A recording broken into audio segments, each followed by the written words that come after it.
The scream that tore through the Montana night sent Lucas Frost's hand straight to his rifle before his eyes were fully open.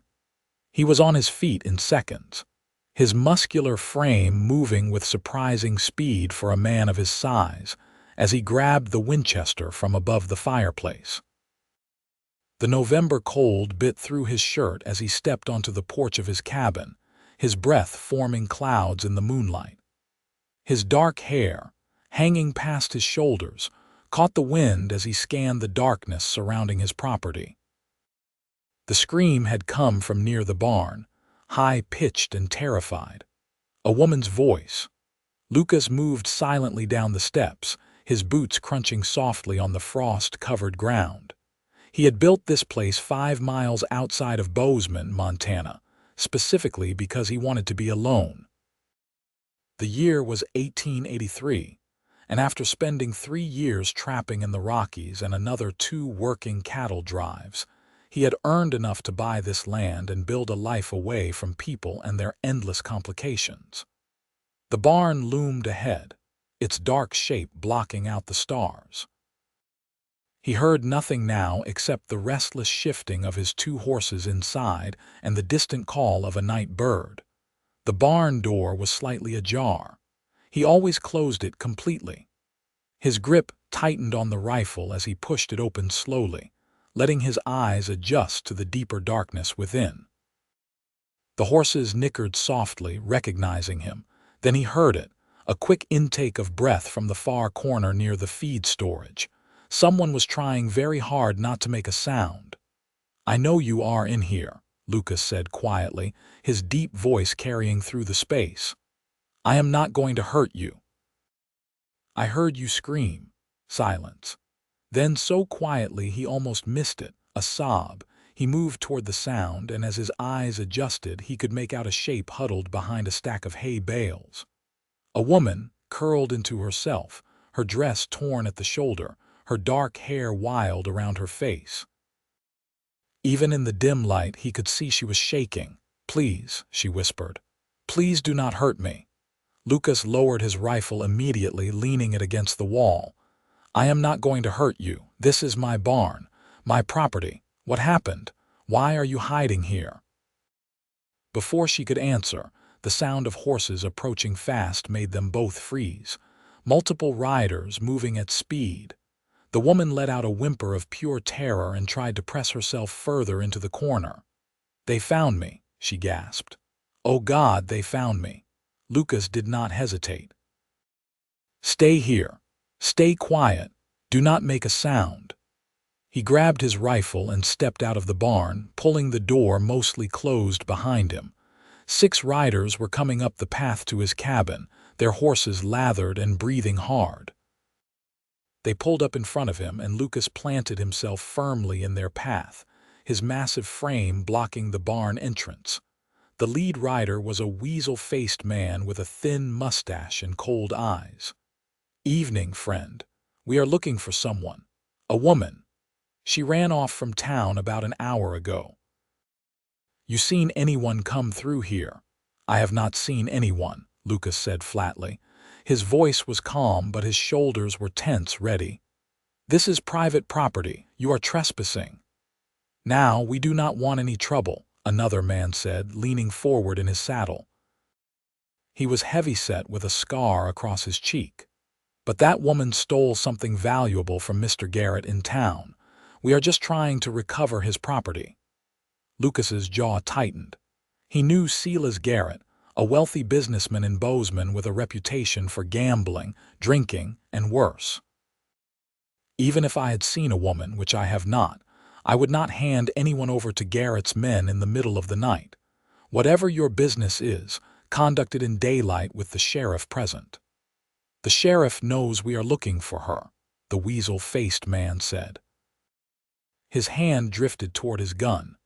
"Now we are going to search your property." In one fluid motion, Lucas raised his Winchester and levered a round into the chamber. The sound was sharp and unmistakable in the cold air. "No, you are not." The 6 men tensed, hands moving toward their weapons. But Lucas did not flinch. He stood nearly 6.5 feet tall, his shoulders broad from years of hard labor, his arms corded with muscle that strained against his shirt sleeves. His blue eyes were hard as flint in the moonlight, and there was something in his stance that spoke of a man who had faced down grizzly bears and wolves and survived. 6 against 1, the scarred man said. Those are not good odds for you, mountain man. No, Lucas agreed. They are terrible odds, for you. Because even if you manage to kill me, I will take at least 3 of you with me. Maybe 4. Which 3 of you want to die tonight over Garrett's business? The men shifted uneasily in their saddles. The weasel-faced man's hand hovered near his gun, but he did not draw. The tension stretched out, seconds feeling like minutes.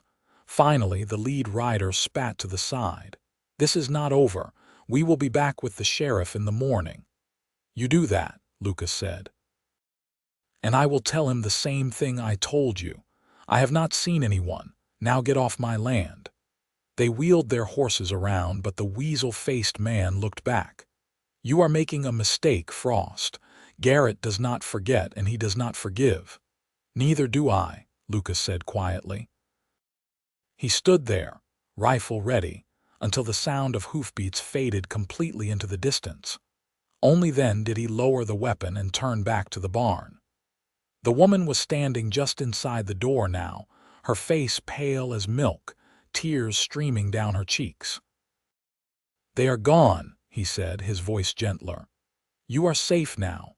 She collapsed then, her legs simply giving out. Lucas caught her before she hit the ground, his strong arms supporting her weight easily. Up close, he could see she was young, probably in her early 20s, with delicate features and dark eyes that were wide with shock and exhaustion. Her dress was of good quality but dirty and torn, and there were bruises forming on her arms. Can you walk? He asked. She nodded, but when he helped her stand, she swayed. Without a word, he simply scooped her up into his arms and carried her toward the cabin. She was light as a child, and he could feel her trembling against his chest. Inside, he set her down gently in the chair by the fireplace and stirred up the embers, adding wood until light and heat began to fill the room. He poured water from the pitcher into a tin cup and handed it to her. Her hands shook so badly she nearly spilled it, so he wrapped his hands around hers, steadying them while she drank. Thank you, she whispered. Her voice was hoarse, probably from screaming. Thank you for not giving me to them. What is your name? Lucas asked, settling into the chair across from her. Sarah, she said. Sarah Edwards. I am Lucas Frost. This is my land, my home. You are safe here, Sarah, but I need to know what happened. Those men said you stole from Silas Garrett. Her face crumpled and fresh tears spilled down her cheeks. I did not steal anything. I swear to you I did not. I came to Bozeman 3 weeks ago from St. Louis. My parents died last year of influenza, and I had no other family. A woman named Mrs. Henderson wrote to me, said she ran a boarding house and needed help. She would provide room and board in exchange for work. I had nothing left in St. Louis, so I came. She paused, taking a shaky breath. Lucas waited patiently, his expression neutral but his eyes attentive. When I arrived, Mrs. Henderson took me to the boarding house, but it was not what she described. It was a saloon, and upstairs there were rooms where men paid for women's company. She said I owed her for the train ticket, for the room, for the clothes she provided. She said I would work off my debt. Lucas's jaw clenched, but he kept his voice calm. Garrett owns that saloon. Sarah nodded miserably. I refused to do what they wanted. I told them I would clean, I would cook, I would wash clothes, but I would not do that. Garrett came himself yesterday. He said I would do as I was told, or he would make sure I regretted it. He tried to force himself on me, and I fought back. I scratched his face, and he hit me so hard I thought he broke my jaw. She touched her face where a bruise was darkening along her cheekbone. I knew then that if I stayed, he would win eventually. So tonight, when everyone was busy with the evening crowd, I slipped out the back door and ran. I did not know where I was going. I just ran. I saw the lights of your cabin and hid in your barn. That is the truth, Mr. Frost. I am not a thief. I am just a woman trying to stay alive. Lucas sat back, processing her story. It fit with what he knew of Garrett, a man who made his money through gambling, liquor, and the exploitation of desperate people. The territorial laws were supposed to protect against such things, but men like Garrett had ways around the law, ways of making sure complaints never reached the right ears. "Those men will be back," he said finally. "Possibly with the sheriff, possibly not. Garrett owns enough people in town that he might just send his men again. Either way, you cannot stay here without drawing trouble to both of us." Sarah's face fell, and she started to stand. "I understand. I will leave. I will not bring trouble to you after you saved me. I just need to rest for a moment and then I will go." "Sit down," Lucas said, his voice firm but not harsh. "I did not say you were leaving. I said you cannot stay here without drawing trouble. So we need to make it clear that you have every right to be here, a right that even Garrett cannot challenge easily." "I do not understand." Lucas leaned forward, his elbows on his knees. "In the morning, we will ride into town together. We will go to the preacher and tell him that you are my intended bride, that you came here from St. Louis at my request. That will make you a respectable woman under my protection, and Garrett will have a much harder time claiming you as his property." Sarah stared at him, her mouth falling open. "You would lie for me, but why? You do not even know me." "I am not a man who stands by while women are abused," Lucas said simply. "And I am not lying. If you agree, we will be married. For real. I will not force anything on you that you do not want. You will have your own room, your own space. But as my wife, you will have legal protection. Garrett cannot touch you then without going through me." "But you do not know anything about me," Sarah protested. "And I know nothing about you. Marriage is supposed to be about love, about building a life together. You are proposing to a stranger." "I know enough," Lucas said. "I know you are brave enough to run from a man like Garrett. I know you fought for your honor. I know you are honest because you could have lied just now, made up any story, but you told me the truth. That is enough for me." He stood and walked to the window, looking out at the darkness. "I built this cabin 3 years ago. I have 200 acres, good land with a stream running through it. I have horses, a few cattle, chickens. I trap in the winter, sell furs in the spring. It is a simple life, but it is honest work.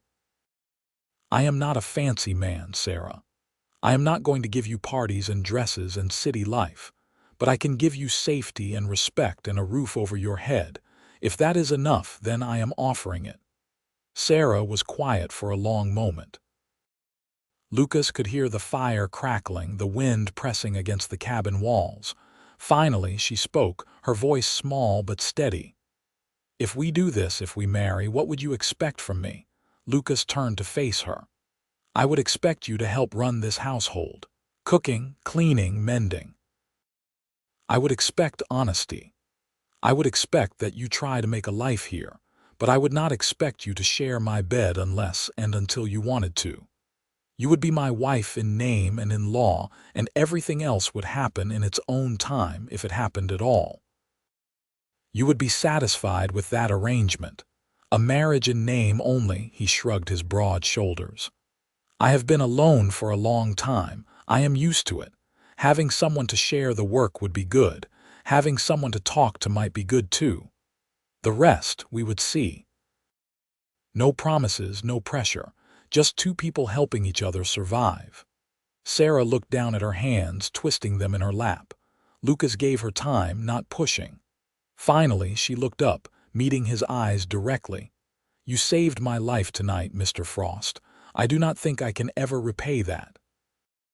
If you are truly offering me this chance, this protection, then yes, I will marry you, I will work hard, I will be a good wife to you in whatever way you need, and I will be grateful every day that I found your barn instead of someone else's." Lucas nodded slowly. "Then it is settled. You should rest now. You can take the bedroom. I will sleep out here." "I cannot take your bed," Sarah protested. "You can and you will. You have been through hell tonight. You need proper rest." His tone left no room for argument. He went to a chest in the corner and pulled out a heavy quilt. "The door has a latch. Use it if it makes you feel safer." Sarah stood shakily and moved toward the bedroom door, then paused. "Mr. Frost, Lucas, thank you. I do not have the words for how much this means, but thank you. Sleep well, Sarah. Tomorrow will be a long day." After she closed the bedroom door, Lucas spread the quilt on the floor near the fireplace and lay down, his rifle within easy reach. Sleep did not come quickly. He kept replaying the evening in his mind, wondering if he had made the right decision. He had just proposed marriage to a woman he had known for less than an hour. It was insane. It was impulsive. It was completely unlike him. But when he had seen her hiding in his barn, terrified and hurt, something in his chest had tightened. And when those men had come looking for her, demanding to search his property, something fierce and protective had risen in him. He had meant what he said. He would not stand by while a woman was abused, and if marrying her was the way to keep her safe, then that was what he would do. He had not been entirely honest with her, though. He had told her he expected nothing from the marriage, that it would be in name only. But he had not told her that when he caught her, when he carried her to the cabin, he had been struck by how right she felt in his arms. He had not told her that when she cried, something in him wanted to hunt down Garrett and every man who worked for him. He had not told her that he found her beautiful, even bruised and terrified. Those things did not need to be said. They might never need to be said. He would keep his word. She would be safe with him, and he would ask nothing she was not willing to give. If she never wanted more than a partnership, than safety, then so be it. He was a man of his word. Morning came cold and clear. Lucas woke to the smell of coffee and found Sarah in the small kitchen area, working at the stove. She had washed her face and attempted to fix her hair, though she still wore the torn dress from the night before. "I hope you do not mind," she said, gesturing to the coffee pot. "I found the beans and thought we could both use something hot." "That was thoughtful, thank you." Lucas poured himself a cup and found it strong and good. "Can you ride a horse?" "I can, though it has been a few years." "We will ride into town after breakfast. The preacher lives on the north side, near the church. We will speak with him first, get the marriage done legally. Then we will stop by the general store for supplies. I need to show the town that you are my wife, that you are under my protection. Word will get back to Garrett quickly." Sarah set down her own coffee cup, her hand trembling slightly. "Do you think he will cause trouble?" "He will want to. Whether he actually does depends on how smart he is. Attacking another man's wife is different than reclaiming a woman he claims stole from him. He would need evidence, and he has none. Plus, once you are my wife, any claims he had are void." They ate a simple breakfast of fried eggs and bread, neither talking much. The reality of what they were about to do seemed to settle over both of them. After they finished, Lucas went to a trunk in the corner and pulled out a clean shirt and a leather vest lined with sheep's wool. "I will get you proper clothes in town," he said. "But for now, you can wear this over your dress. It will be warmer for the ride." The vest swallowed her small frame, but she wrapped it gratefully around herself. Lucas saddled his 2 horses, a big black gelding for himself and a gentler mare for Sarah. He helped her mount, his large hand steadying her as she found her seat. They rode down from his property toward Bozeman, the morning sun casting long shadows across the valley. Bozeman was a growing town, established about 20 years earlier, and now booming with the arrival of the railroad. The main street was lined with businesses. The general store, the assay office, 2 saloons, a hotel, the bank. People were already out and about despite the early hour. Several men tipped their hats to Lucas, and he nodded back. He saw their curious glances at Sarah and knew the gossip would start immediately. The church was a simple white building with a wooden cross above the door. Pastor Williams was sweeping the steps when they arrived, a kind-faced older man with white hair and a gentle demeanor. He looked up in surprise as Lucas and Sarah dismounted. "Lucas Frost," he said warmly. "I have not seen you in town for over a month. What brings you here so early, Pastor Williams?" Lucas said, helping Sarah down from her horse. "This is Sarah Edwards. She arrived from St. Louis to be my bride. We would like to be married today if you can perform the ceremony." The pastor's eyebrows rose, and he studied Sarah with concern, no doubt noticing her bruised face and torn dress beneath Lucas's vest. But he was too polite to comment directly. "This is rather sudden, is it not? I do not recall you mentioning an intended bride before." "It was arranged through letters," Lucas said smoothly. "The situation has moved quickly now that she is here. We want to make it legal and proper as soon as possible." Pastor Williams looked between them, and Lucas could see the man was not entirely convinced. But Sarah stepped forward, her voice steady. "Please, Pastor, I know this looks unusual, but Lucas is a good man and I came here to marry him. I would be honored if you would perform the ceremony." Something in her eyes, perhaps a plea for understanding, seemed to reach the pastor. He nodded slowly. "Very well. Come inside. We will need 2 witnesses. Let me send for Mrs. Chen, who runs the boarding house nearby, and perhaps Mr. Taylor from the assay office." The ceremony was simple and quick. Mrs. Chen, a kind Chinese woman who had lived in Bozeman for 15 years, arrived with a smile and a small bouquet of dried flowers she pressed into Sarah's hands. Mr. Taylor, a gruff but decent man, stood as the other witness. Pastor Williams led them through the traditional vows, and when it came time for Lucas to say, "I do," his deep voice was firm and certain. Sarah's voice was softer, but she did not waver. "I now pronounce you man and wife," Pastor Williams said. "Lucas, you may kiss your bride." Lucas hesitated, looking at Sarah. He had not thought about this part. Sarah's cheeks flushed, but she gave a tiny nod. He leaned down, mindful of his size compared to her smaller frame, and pressed a gentle, brief kiss to her lips. They were soft and warm, and for just a second, he felt her lean into him before pulling back. "Congratulations," Mrs. Chen said, beaming. "You make a lovely couple." Lucas paid the pastor and thanked the witnesses. As they stepped out into the sunshine, now officially married, Sarah slipped her hand into his. Her fingers were small and cold, and he squeezed gently, reassuringly. "Thank you," she whispered, "for all of this." "You are my wife now," he said simply. "We take care of each other." That is how this works. They walked toward the general store, still hand in hand. Lucas could feel eyes on them, could hear the whispers starting. "Good. Let everyone know. Let word reach Garrett." Sarah Frost was now under his protection, and anyone who wanted to challenge that would have to go through him.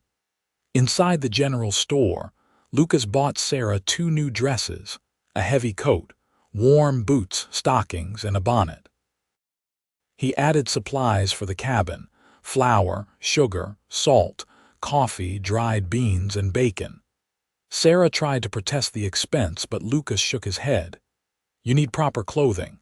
Winter is coming on fast up in these mountains, and we will need more food with 2 of us now." As they were paying, the door opened and Silas Garrett walked in. He was a tall man, well dressed in a suit that looked out of place in the rough Montana town. His face bore fresh scratches on one cheek, exactly where Sarah had said she marked him.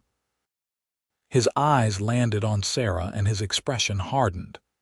"Well, well," he said, his voice smooth but cold.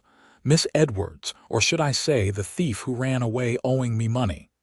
Lucas stepped between them, his massive frame blocking Garrett's view of Sarah. "You are mistaken, Garrett. This is Mrs. Sarah Frost, my wife. We were just married this morning at the church. Pastor Williams can confirm it if you have any doubts." Garrett's eyes narrowed. "Your wife? That is convenient. This woman stole from me. She signed a contract agreeing to work off her debts, and then she ran." "I signed nothing," Sarah said from behind Lucas, her voice shaking but determined.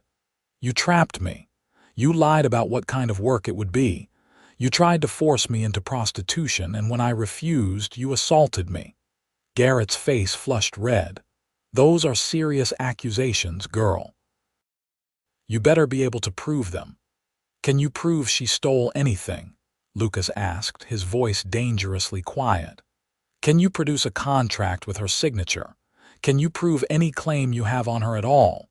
She owes me for the train ticket from St. Louis, for room and board, for the clothes I provided." "How much?" Lucas asked. Garrett seemed taken aback by the direct question. $300. It was an outrageous sum, far more than a train ticket and a few weeks of room and board would cost. Lucas knew it was a lie, an attempt to trap Sarah in permanent debt. But instead of arguing, he reached into his pocket and pulled out a leather pouch. He counted out bills and coins onto the counter, the sound sharp in the sudden silence of the store. "There," he said, $300. Her debt, whatever it may or may not have been, is paid in full. She owes you nothing. You have no claim on her. If you come near my wife again, if you send your men to my property again, I will consider it a threat and respond accordingly. Are we clear?" Garrett stared at the money on the counter, then at Lucas's hard expression. Several other people had gathered in the store now, watching the confrontation. Whatever Garrett said next would be witnessed by half the town. "We are clear," Garrett said finally, his voice tight. He snatched up the money and stuffed it in his pocket. "But $300 does not buy back my reputation. That woman assaulted me, damaged my face. There will be consequences for that." "You mean the scratches you got when you tried to rape her?" Lucas said, his voice carrying through the store. "Those scratches. Because that is what she told me, Garrett, and that is what I will tell anyone who asks. You tried to force yourself on her, and she defended herself. Then you tried to hunt her down like an animal. The way I see it, you got off easy with just a few scratches." Garrett's face went purple with rage, but he was smart enough not to push further. Too many people were listening, and Lucas's size and reputation as a mountain man were well known. Instead, he turned on his heel and stormed out, slamming the door behind him. The storekeeper, a nervous man named Mr. Peterson, cleared his throat. "That was quite something, Mr. Frost. I hope you know what you are doing, making an enemy of Silas Garrett." "I know exactly what I am doing," Lucas said. He gathered up the packages and handed several to Sarah.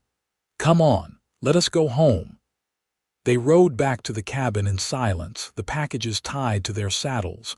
Sarah seemed lost in thought, her expression troubled. When they arrived and had taken care of the horses, she finally spoke. "That was a lot of money, $300. You just gave it to him without even arguing." "It was worth it to end his claim on you," Lucas said, carrying the supplies into the cabin. "Money can be earned again. Your freedom and safety cannot be bought back so easily." "But it was not fair. I did not owe him anything near that amount." "No, you did not. But now it is done. He has no legal standing to bother you anymore. That is worth far more than $300 to me." Sarah set down the packages she was carrying and turned to face him. "Why are you doing all this? You gave up your freedom today, too. You married a stranger. You gave away a fortune for a woman you barely know. Why?" Lucas was quiet for a moment, considering his answer carefully. "When I was 17, he said finally, "I watched my mother die because my father drank away every penny we had. She got sick one winter and we could not afford a doctor or medicine. She just wasted away while he sat in the saloon. When she died, I left. I went to the mountains and lived alone because I did not want to be around people who could let things like that happen." He moved to the window, looking out at the land he had carved from the wilderness. "But being alone for years teaches you some things. It teaches you that strength without purpose is wasted, that having the ability to help and choosing not to is the same as causing harm yourself. When I found you in my barn, terrified and hurt, I knew I had the strength to help you. So that is what I did. That is all." Sarah crossed the room to stand beside him. "That is not all," she said softly. "You could have hidden me, sent those men away, and then sent me on my way in the morning with some supplies and a horse. Instead, you married me. You made me your wife. That is more than just helping. That is changing your whole life." Lucas turned to look at her, and their eyes met. Up close, he could see that her eyes were not just brown but had flecks of gold in them like autumn leaves. "Maybe I was tired of being alone," he admitted. "Maybe when I caught you last night, something felt right for the first time in years. I cannot explain it better than that. I just knew I wanted you to stay." Sarah's breath caught and color rose in her cheeks. "I am glad I stayed," she whispered. "I am glad it was your barn I found." They stood there for a long moment, something unspoken passing between them. Then Sarah stepped back, breaking the spell. "I should put away these supplies and start on lunch. You must be hungry after all that." "I could eat," Lucas agreed, letting her change the subject. He understood that she needed time, needed space to process everything that had happened. They had known each other less than 24 hours and were now married. It was a lot for anyone to handle. The days that followed fell into a comfortable rhythm. Sarah proved to be a hard worker, taking over the household tasks with efficiency and skill. She cooked meals that were far better than Lucas's simple fare had been. She mended his clothes, organized the cabin, and even helped with some of the outdoor chores, feeding the chickens and collecting eggs. Lucas continued his work, checking his trap lines in the nearby mountains, chopping wood for the winter, making repairs to the barn and fences. But he found himself hurrying through his tasks, eager to return to the cabin where Sarah would be waiting with hot coffee and a smile. They talked in the evenings, sharing stories of their lives. Sarah told him about growing up in St. Louis, about her father who had been a clerk and her mother who had taken in sewing to make ends meet. She talked about how the influenza had swept through the city last year, taking both her parents within a week of each other. How she had been left with nothing but debts and the clothes on her back. Lucas told her about his childhood in a small mining town in Colorado, about learning to hunt and trap from an old mountain man named Bear John who had taken pity on a runaway kid. About the years he had spent alone in the wilderness, about the grizzly he had killed with just a knife when it attacked his camp. "You killed a grizzly bear with a knife?" Sarah asked, her eyes wide. "It was him or me," Lucas said with a shrug. "I prefer me." She laughed, and the sound filled the cabin with warmth. Lucas found himself doing things just to hear that laugh again. He was becoming attached to her, he realized, more attached than he had planned. He caught himself watching her as she worked, admiring the graceful way she moved, the concentration on her face when she was mending or cooking. He noticed little things, like how she hummed quietly to herself when she thought he was not listening, or how she always made sure his coffee cup was full before her own. Winter arrived in full force in early December. Snow fell heavily, blanketing the world in white. Lucas spent his days checking trap lines and hunting, bringing back rabbits, deer, and once a magnificent elk that would provide meat for months. Sarah learned to help with the butchering and preserving, though she was squeamish at first. "I never thought I would be cutting up a deer," she said, her nose wrinkled as she worked on wrapping venison in cheesecloth. "You are doing well," Lucas assured her. "Better than I did my first time. I nearly cut off my own finger." They were snowed in for 3 days during a blizzard in mid-December. The cabin was warm and secure, but the close quarters made Lucas hyper-aware of Sarah's presence. She slept in the bedroom still, and he continued to make his bed near the fireplace, but the walls seemed thinner somehow. He heard her moving around at night, heard the soft sounds of her breathing. On the second night of the blizzard, he woke to find her standing by the fire, wrapped in a quilt. She was staring into the flames, her expression sad. "Could not sleep?" he asked quietly. She jumped, startled, then relaxed when she saw it was him. "I am sorry. I did not mean to wake you." "You did not. I am a light sleeper, old habit." He sat up. "What is wrong?" Sarah was quiet for a moment, then said, "I was thinking about my parents. They died just before Christmas last year." "This time of year is hard." Lucas stood and moved to stand beside her at the fireplace. "I am sorry. That must be painful." "It is," she admitted. "But being here helps. Being with you helps. You have been so kind to me, Lucas, kinder than I had any right to expect. I want you to know that I am grateful, that I see what you have done for me." "You have been good for me too," Lucas said. "This cabin feels more like a home now with you in it. I like hearing you sing when you work. I like coming back from the cold and finding you here with something warm cooking. I like talking to you in the evenings. You have given me more than I gave you, Sarah." She looked up at him, and in the firelight her face was beautiful, the bruises long since healed. "Have I?" she asked softly. "Yes," he said, his voice rough. "You have." They stood close, the air between them charged with something Lucas could not quite name. He wanted to pull her into his arms, wanted to kiss her properly this time, not just the brief formal kiss at their wedding. But he had promised her time, had promised not to push. So he stayed still, letting her decide. Sarah made the decision for him. She reached up, her hand tentative, and touched his face. Her fingers traced the line of his jaw, rough with several days of beard growth. "You are a good man, Lucas Frost," she whispered. "The best man I have ever known." Then she stood on her toes and kissed him. It was gentle, questioning, nothing like their wedding kiss. Lucas responded carefully, his arms coming around her to pull her close against his chest. She fit perfectly there, her head tucked under his chin. The kiss deepened slowly, naturally, as Sarah's arms wrapped around his neck. When they finally pulled apart, both were breathing hard.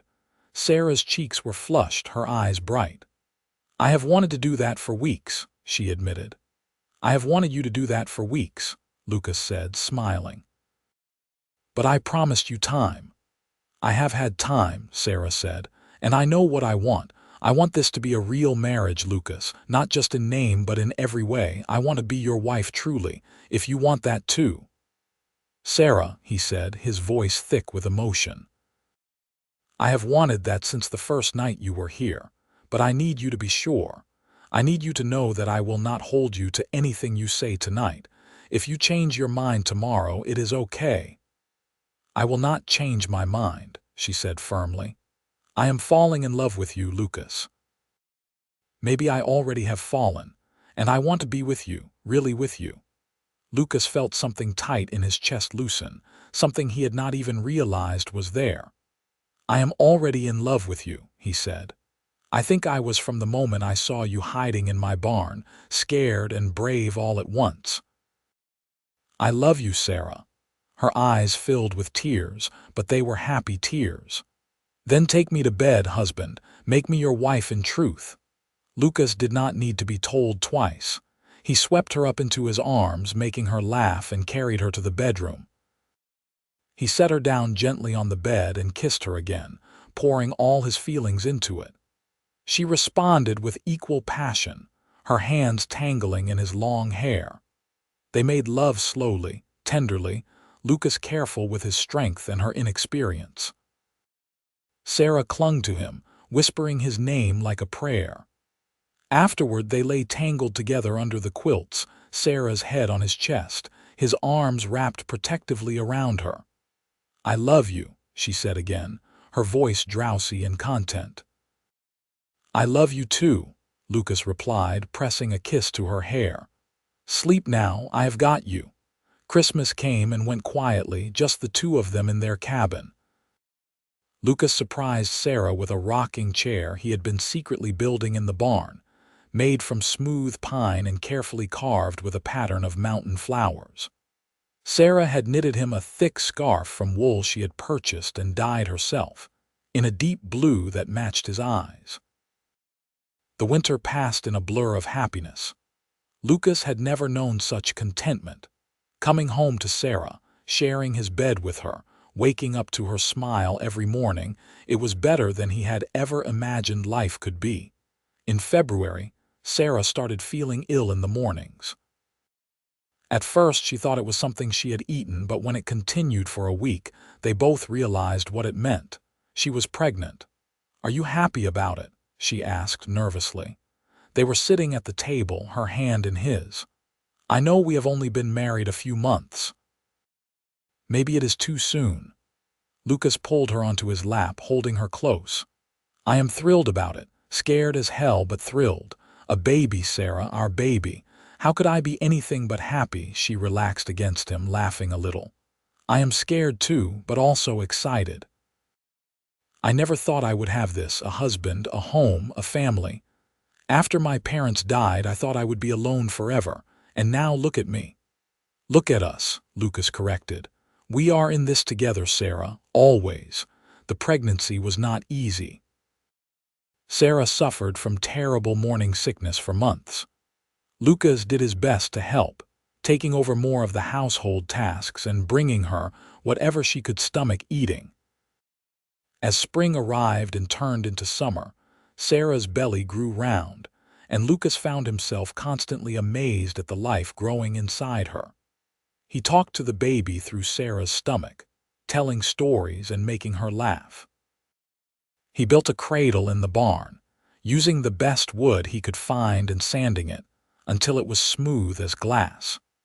He rode into Bozeman to order fabric and supplies for baby clothes, enduring the teasing of the other men with good humor.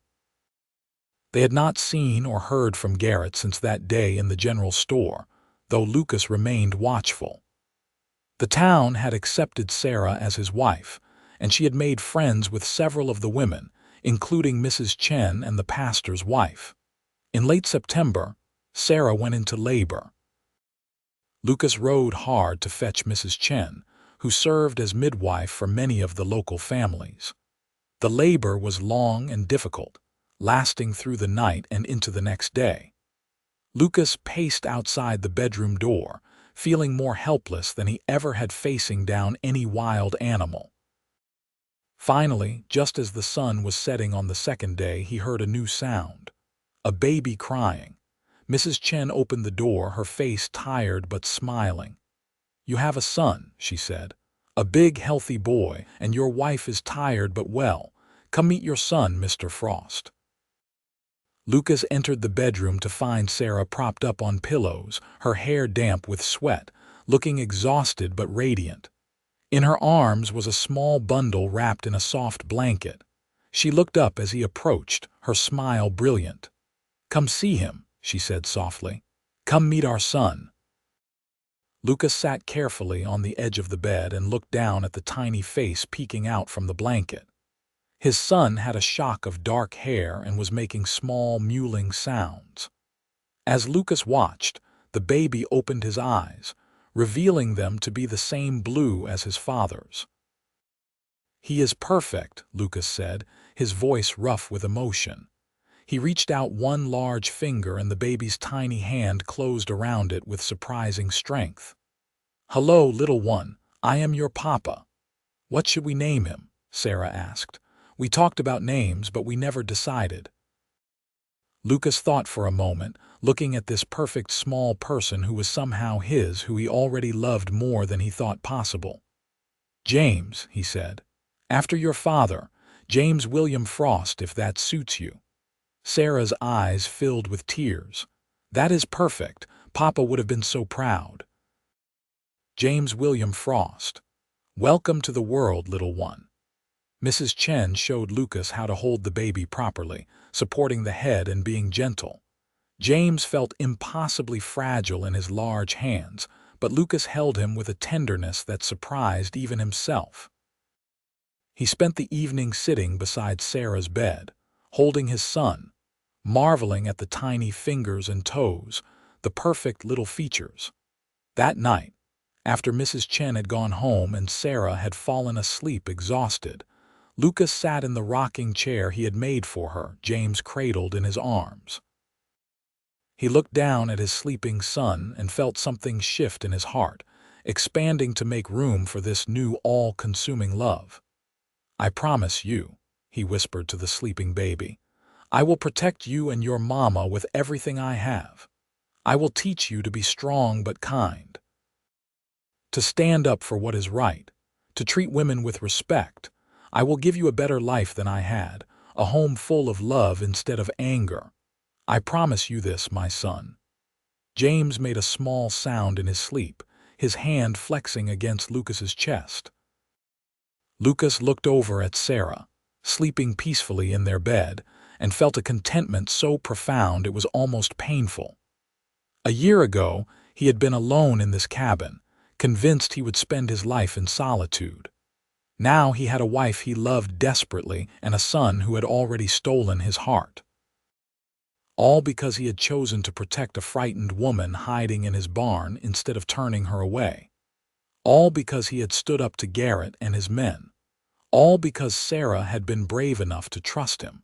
The first years of James's life passed quickly.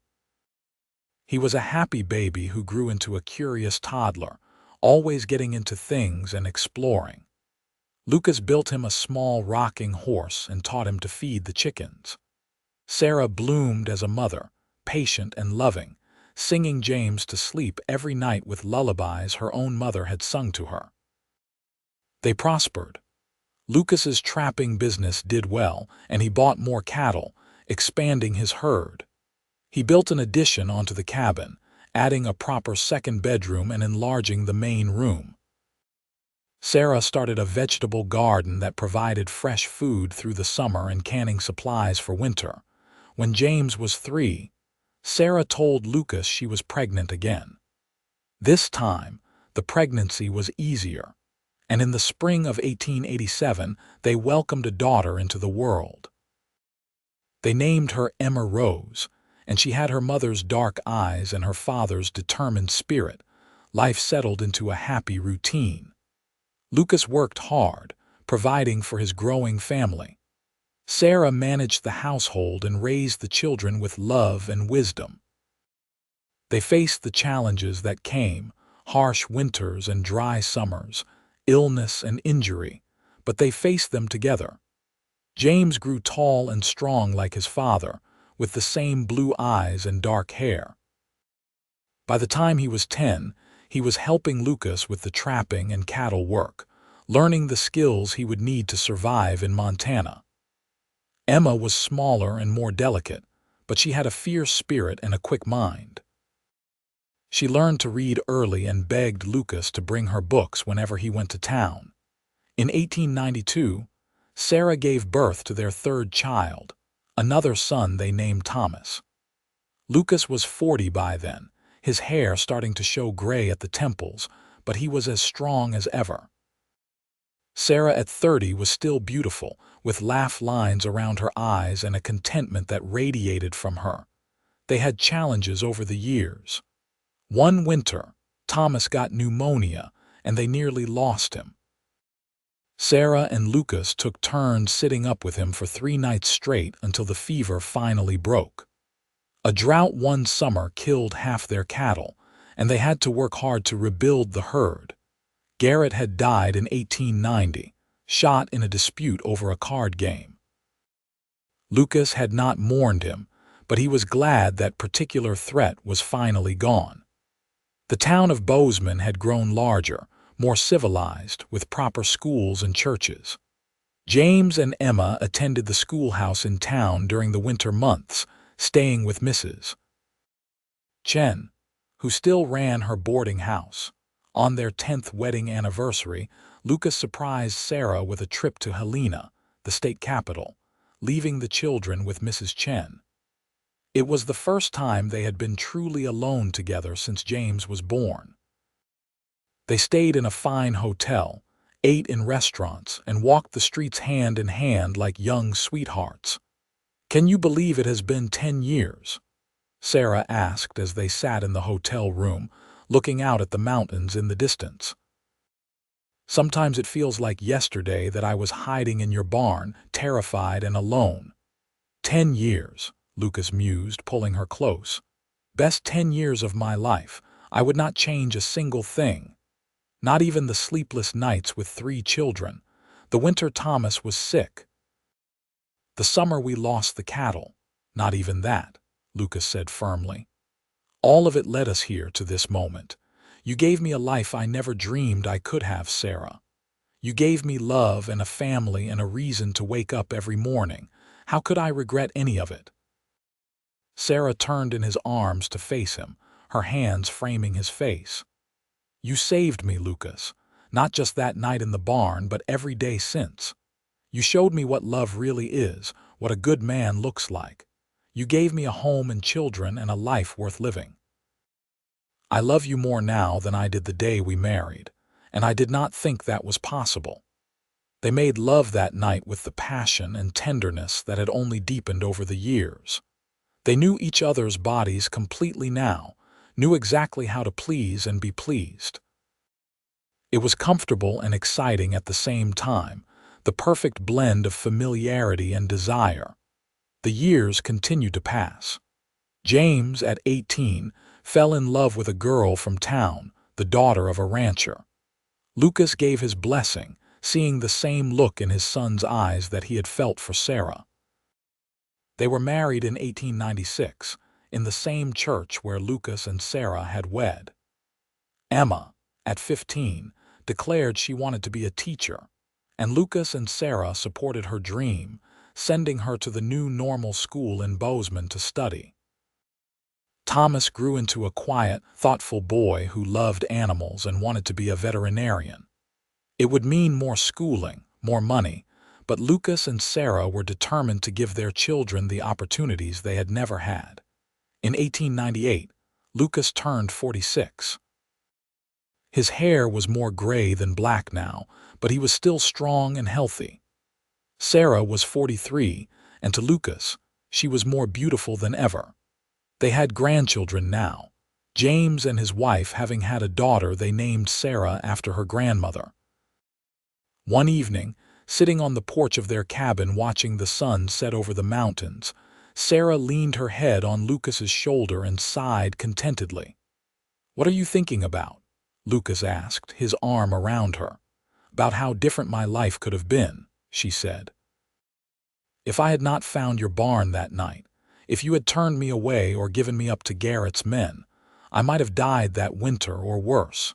Instead, I got this beautiful life, these amazing children, it is almost too much to believe sometimes." "I think about it too," Lucas admitted. "What my life would have been if you had not been in that barn. I would have grown old alone, bitter and isolated. You saved me just as much as I saved you, Sarah. You brought light and love and laughter into my life. You made me want to be a better man." "You were already a good man," Sarah said. "That is why you helped me in the first place. Maybe, but you made me great. You and our children, this life we built together, that is what made me great." They sat in comfortable silence, watching as the stars began to appear. Emma came out to join them, sitting on the porch steps. "Thomas wants to know if we can get another dog," she said. "He says the ranch needs more than just Buster." "The ranch probably does not need more dogs," Sarah said with a laugh. "But if Thomas wants to take care of it, I suppose one more would not hurt." "That is what I told him you would say," Emma said, grinning. "He is already building a dog house. Lucas laughed, the sound deep and warm. That boy knows his mother too well. Emma stood and stretched. I am going to help him. He is building it all crooked. After she went back inside, Sarah turned to Lucas. Do you ever regret it? Giving up your solitude, taking on a wife and children and all the complications that came with it? Lucas took her hand and brought it to his lips, kissing her knuckles gently. Not for a single second. You are my heart, Sarah Frost. You and our children are everything.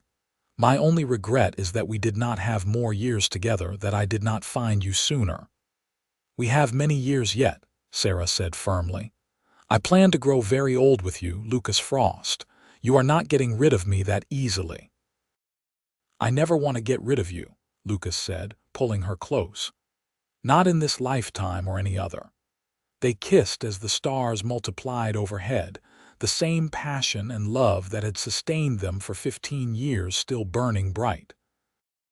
Inside the cabin, they could hear their children laughing and talking, the sounds of a happy home. Lucas looked around at the life they had built together. The cabin had grown from a simple structure to a real homestead, with a large barn, corrals for the horses and cattle, chicken coops, Emma's garden, and Thomas's collection of animal pens where he nursed injured creatures back to health. The land was productive and beautiful, and it was all theirs. More than that, it was filled with love. The kind of love that made hard work worthwhile, that turned a simple cabin into a home, that transformed two strangers into soulmates. The kind of love that started on a cold November night when a terrified woman hid in a barn and a lonely man decided to protect her. As they rose to go inside, Sarah paused and looked back at the barn, still standing strong after all these years. Do you remember that first night? She asked. Every detail, Lucas said. I remember how scared you were, how brave you were, how right it felt to have you in my arms. I was terrified, Sarah admitted. But even then, even in the worst moment of my life, I felt safe once you found me. I knew somehow that you would protect me. Always, Lucas promised. For the rest of my life, Sarah, I will always protect you and love you. I know, she said simply. That is why I am the luckiest woman in Montana. They walked into the cabin together, hand in hand, closing the door on the cool night air. Inside, their home was warm with firelight and filled with the voices of their children. It was everything they had ever wanted and more than either of them had dared to dream. The years that followed were good ones. Lucas and Sarah watched their children grow and thrive. James took over more of the ranch work as Lucas grew older, and together they expanded the operation, buying more land and building a reputation for quality cattle and horses. Emma graduated from the normal school and became a teacher in Bozeman, beloved by her students. Thomas went to college in Missoula to study veterinary medicine, the first in the family to attend university. Sarah became a grandmother several times over, as James and his wife had 3 more children, and Emma eventually married a lawyer from Bozeman and had 2 children of her own. The cabin was always full of grandchildren running and playing, filling it with noise and joy. Lucas and Sarah grew old together gracefully. His hair went completely gray, but he remained strong and active well into his 60s. Sarah's dark hair showed silver threads, and her face bore the lines of a life well lived, full of laughter and love.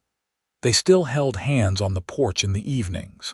They still kissed goodnight before going to sleep. The passion mellowed into deep companionship, but the love never faded. On their 25th anniversary, the whole family gathered at the ranch for a celebration.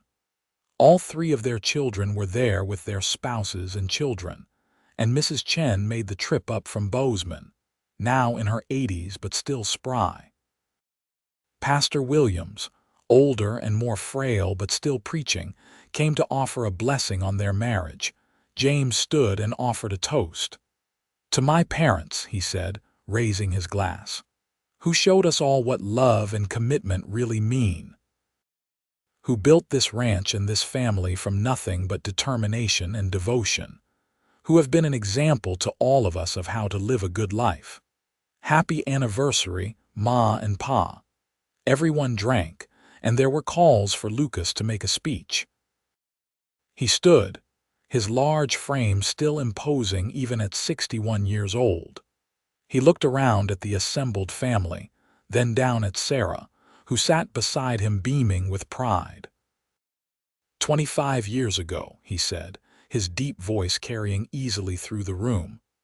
I was a lonely man living alone in a cabin I built with my own hands. I thought I was content.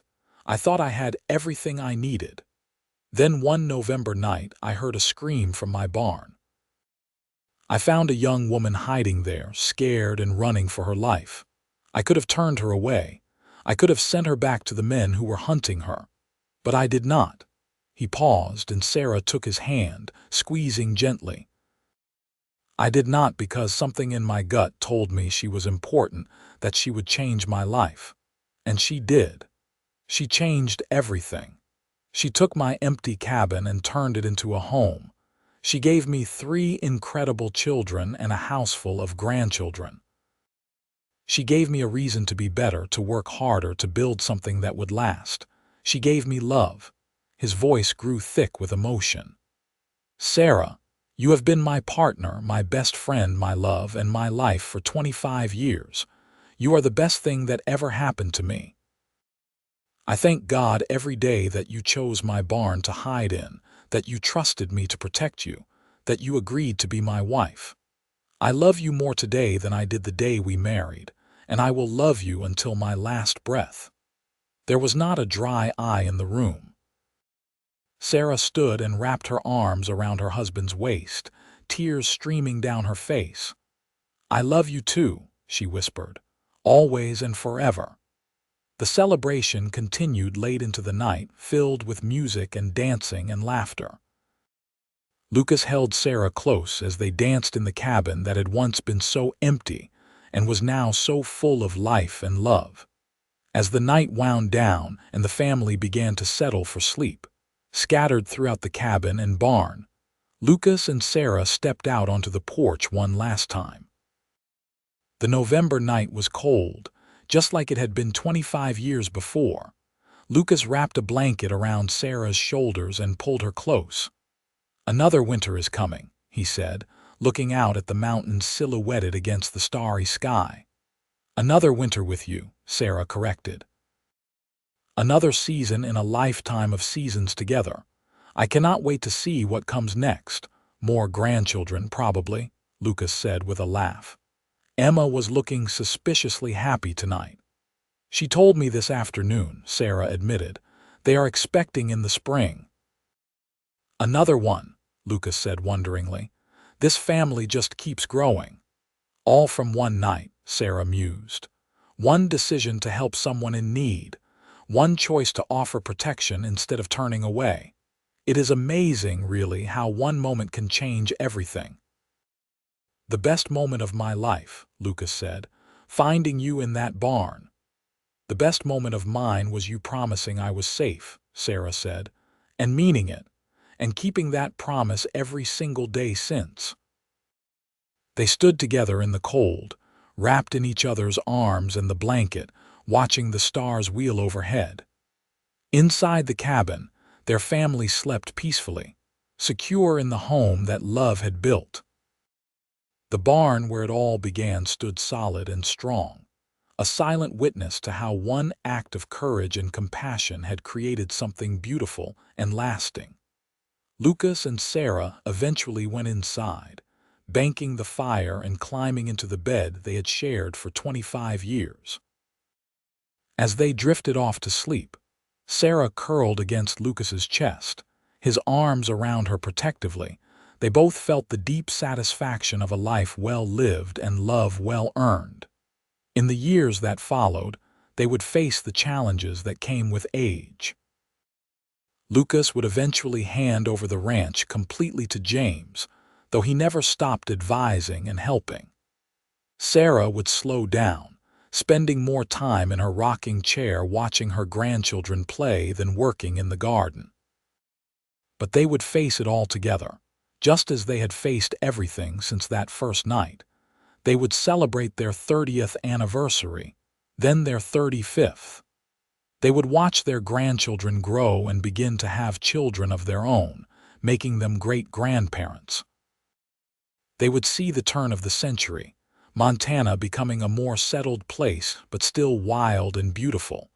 And through it all, they would have each other. The mountain man and the woman who hid in his barn, the protector and the protected who became partners and lovers and best friends. The two strangers who took a leap of faith and built a love that would last a lifetime and echo through generations. Lucas Frost lived to be 78 years old, still strong and sharp, until a sudden heart attack took him peacefully in his sleep, one summer night. Sarah held his hand as he passed, whispering her love to him until his last breath. She followed him 3 years later, her heart simply giving out as if it knew its purpose was complete, its partner waiting. They were buried side by side on a hill overlooking the ranch, with a view of the mountains Lucas had loved and the barn where their story began. Their family gathered from across Montana and beyond to honor them, and James spoke at the service. "My parents were remarkable people," he said, standing beside their graves. "Not because they were famous or wealthy or powerful, but because they loved each other truly and completely, because they built something lasting from courage and kindness, because they showed all of us that one choice to be good, to help someone in need, to protect the vulnerable, can change not just one life but generations of lives." He looked out at the assembled family, over 50 people in all, every one of them descended from or connected to Lucas and Sarah. "We are all here because 52 years ago, my father heard my mother scream and went to help instead of ignoring it, because he stood up to dangerous men to protect her, because he offered her not just safety but a home and a name and love. That is the legacy they leave us. Not land or money, though they left that too, but love, the kind of love that builds and endures and creates something beautiful." The family stood in silence, honoring the two people who had started it all. And as they turned to leave, the wind swept down from the mountains, rustling through the trees and grass, and for just a moment, it seemed to carry the echoes of laughter and love from 50 years of happiness. The ranch still stands today, passed down through the generations, still owned by the Frost family. The cabin has been expanded and modified over the years, but the original walls remain, and the barn where Lucas found Sarah hiding has been carefully maintained, a monument to where it all began. Every generation hears the story of how their family started, of the scared woman and the brave man who chose to protect her, of the love that grew from that choice. It is a story of courage and compassion, of two people who found each other in the darkest moment and created light. A story of the American West, of survival and strength in building a life from nothing. But most of all, it is a love story, the kind that reminds us that one moment of kindness, one choice to help instead of turn away, can change everything. Lucas and Sarah's love story did not end with their deaths. It lives on in every descendant who carries their blood, in the land they tamed and made productive, in the values they instilled about protecting the vulnerable and standing up for what is right.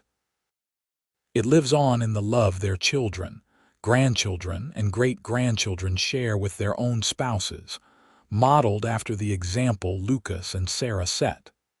The promise Lucas made that first night, that Sarah was safe now, was a promise he kept every day of their lives together.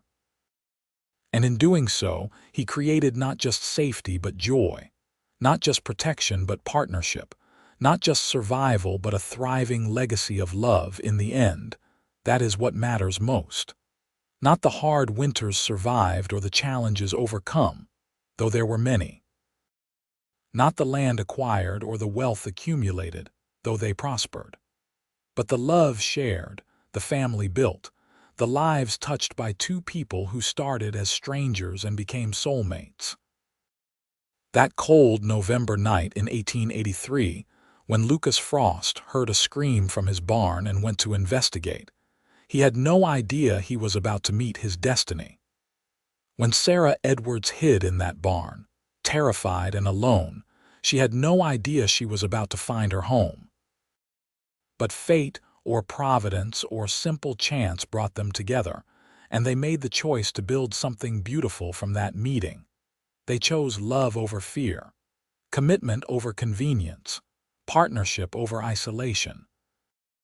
And in doing so, they created a legacy that would outlast them both, a testament to the power of one choice made with courage and compassion. The barn still stands, weathered but strong. The land still produces, cared for by loving hands.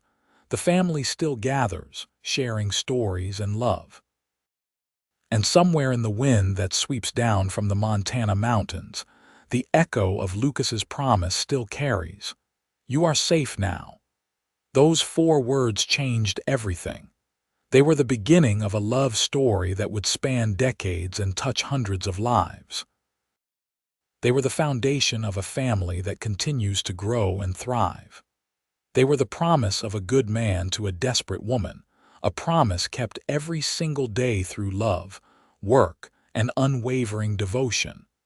And that, in the end, is the story of Lucas and Sarah Frost.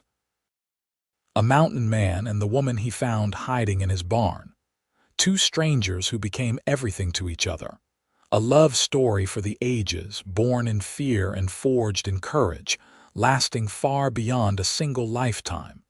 Their story is complete, their lives well lived, their love eternal.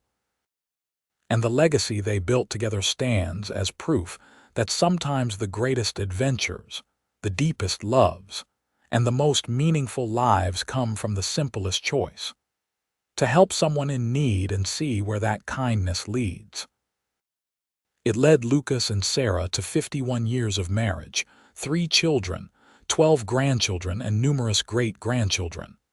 It led to a thriving ranch and a family bound by love and respect.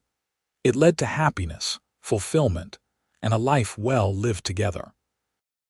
All because one night, a woman hid in a barn, a man chose to protect her, and love grew from that single act of courage and compassion. That is their story. That is their legacy. That is the power of love in the Wild West and beyond.